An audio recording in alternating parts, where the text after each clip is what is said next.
Zdaj pa še generalni sekretar, gospod Matej Grah. On bo povedal nekaj o stranki, predvsem pa o prihodnosti.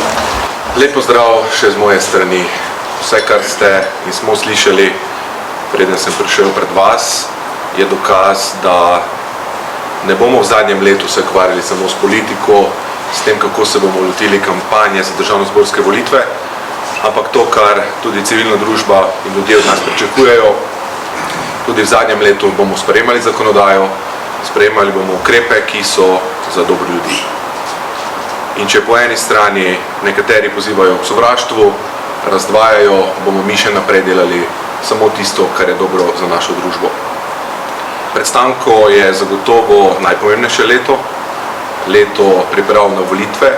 Temu primerno se bomo lotili evidencijskega postopka izbora kandidatov in kandidatov za državnozborske volitve.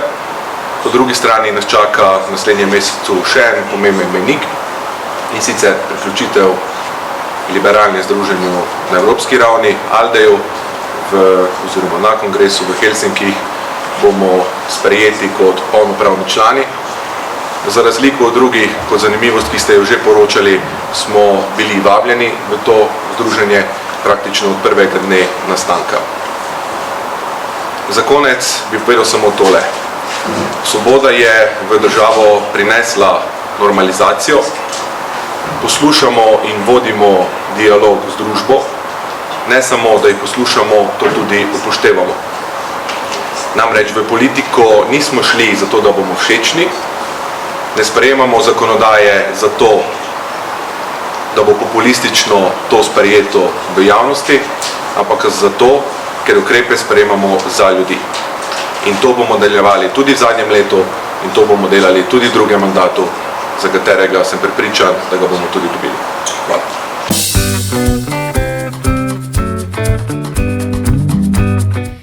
To niso karte samo za malčke in njihove mamice, to so umetniške karte, ki predstavljajo oblačila, usklajevanje njihovih barv in detajlov.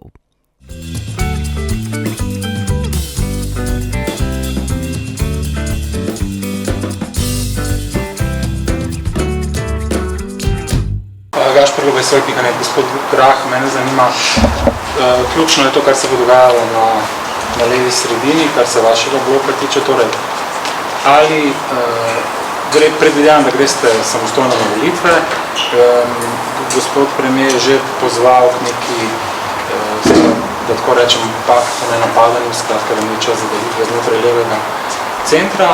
Kaj to konkretno pomeni? Ali boste vi zdaj v naslednjih mesecih poskušali tudi formalno še koga pritegniti, bo to neka skupna lista, kakšen bo odnos do SD-ja, do Levice, kako se to predstavlja?